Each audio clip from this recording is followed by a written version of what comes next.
जय हिंद दोस्तों।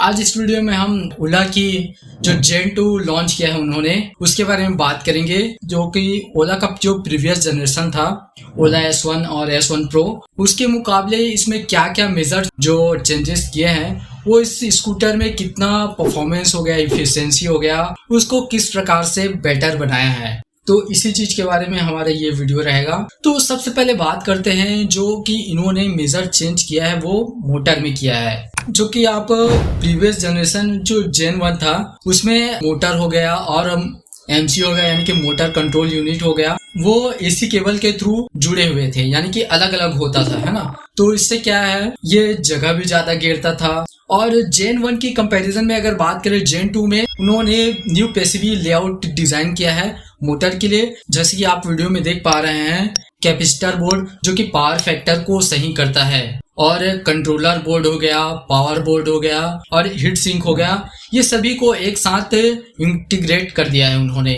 इससे क्या होगा, जो स्कूटी के ओवरऑल परफॉर्मेंस है और जो पावर एफिशिएंसी है वो इंक्रीज हो जाएगा। और ओला का कहना है कि उन्होंने 30% इसमें पावर इंक्रीज किया है, जो कि पहले 8 वाट तक का पीक पावर जनरेट करता था, वो अब 11 किलोवाट पीक पावर प्रोवाइड कर पाता है। और सभी पार्ट इंटीग्रेट होने की वजह से जगह कम लगेगा, और कुछ जो है जो पार्ट है वो कम यूज हुआ है ना। तो उसका जो वजन है वो ऐसी बात है, अब वो लगा ही नहीं है तो वजन भी कम हो जाएगा, भले थोड़ा ही सही, लेकिन वजन कम होगा। और इलेक्ट्रिक स्कूटर में जो मेन चीज है, जो कि प्रीवियस जनरेशन में आपने देखा होगा, तो जेन 2 में इन्होंने बैटरी पैक को भी काफी बदला हुआ है। बैटरी पैक के ओवरऑल केस को भी चेंज किया है, और इन्होंने जेन 2 में बैटरी मैनेजमेंट सिस्टम को काफी इम्प्रूव किया है। जिसमें बात करें तो लोअर वोल्टेज, यानी जिससे जो इंस्ट्रूमेंट क्लस्टर हो गया, और हाई वोल्टेज जिसपे जो मोटर हो गया, MCU हो गया,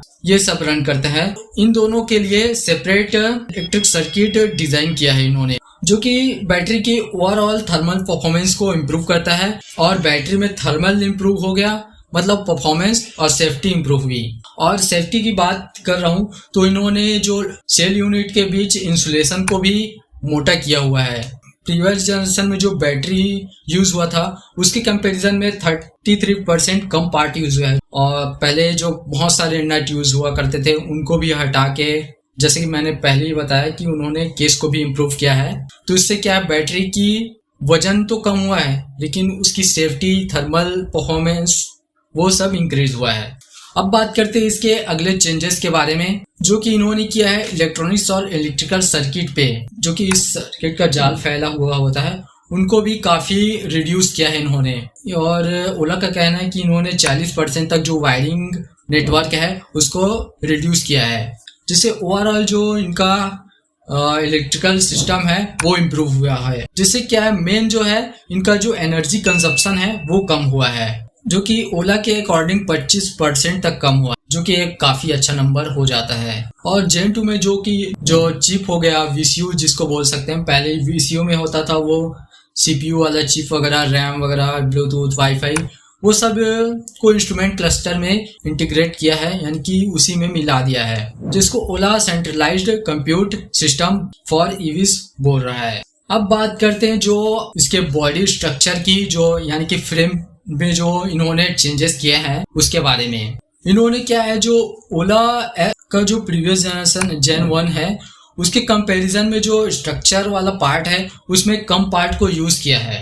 आप बोलोगे ये तो खराब बात है, हाँ, लेकिन ये कंपनी के लिए तो अच्छा है। ऐसा नहीं कि अब कम पार्ट यूज किया है तो स्ट्रक्चर कमजोर ही है, नहीं, इसमें भी उन्होंने अच्छा काम किया है। मैं आपको बताता हूँ कंपनी ने क्या किया है कि जो फ्रेम है उसको भी रीडिजाइन किया है। आप ये साइड स्ट्रक्चर देखिए, जिसमें भले ही पहले के मुकाबले कम पार्ट का यूज हुआ है, लेकिन जो मजबूती है लगभग उसी की जैसी ही रहेगी। अब इससे होगा क्या, सबसे पहली बात तो कंपनी को कम मटेरियल का यूज करना पड़ेगा, मतलब कंपनी का ज्यादा प्रॉफिट। ये तो बात हो गई कंपनी की, लेकिन स्कूटर में क्या परफॉर्मेंस आएगा ये सुनिए। पहले तो वजन कम होगा, दूसरा स्कूटर की इफिशियंसी बढ़ेगी, जो कि ओवरऑल स्कूटी के परफॉर्मेंस को इंक्रीज करेगा। आप समझ गए? ठीक है, समझ गया। और ओला का कहना है कि उन्होंने जो रियर में जो स्ट्रक्चर यूज किया है उसको और भी रोबस्ट बनाया है, मतलब मजबूत बनाया है। कहने का मतलब यह है जो कि इंडियन रोड कंडीशन के हिसाब से बेहतर परफॉर्म करेगा। और इनके डिजाइन में मुझे एक चीज काफी अच्छी लगी, जो कि इनका जो पहले जो S1 है और S1 Pro का जो स्कूटर आता था, उसमें क्या है, सामने में जो बम्प है जेन 2 में काफी अच्छा सुधार करते हुए उसको हटा दिया है। मतलब आप सामान रखो, सिलेंडर रखो, कोई दिक्कत नहीं। और मैं जब देख रहा था इनकी साइड में, शायद इन्होंने रियर में सिंगल हाइड्रोलिक सस्पेंशन का यूज किया है।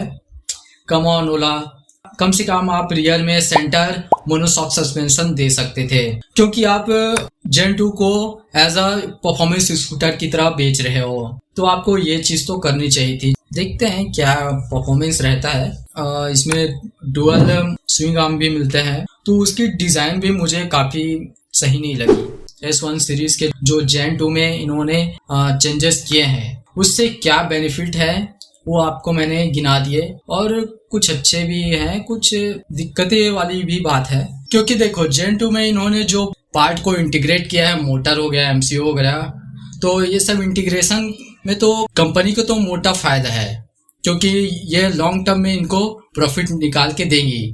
लेकिन आपके लिए एक चीज होगा, अगर बाई चांस इसमें कोई भी कंपोनेंट खराब हुआ तो आपको पूरा मोटर यूनिट खोलना पड़ेगा, और चांस है कि इसमें जो एक बड़ा पार्ट आपको एक साथ ही चेंज करना पड़े, तो ये ग्राहक के लिए तो दिक्कत हो सकती है। लेकिन देखते हैं इसमें जेन 1 के कंपैरिजन में जेन 2 में कितनी खराबी वगैरह आती है, ये तो आगे जाके पता चलेगा। रही बात बाकी चीजों की, तो वो मैंने आपको बता दिया। तो आपका इस पे क्या राय है वो आप हमारे साथ शेयर कर सकते हैं। तो वीडियो आपको अगर अच्छी लगी हो तो लाइक और शेयर जरूर करिएगा अपने दोस्तों के साथ, और चैनल पे नए हो तो जरूर सब्सक्राइब करिएगा। मैं मिलता हूँ अगले वीडियो में, तब तक के लिए जय हिंद।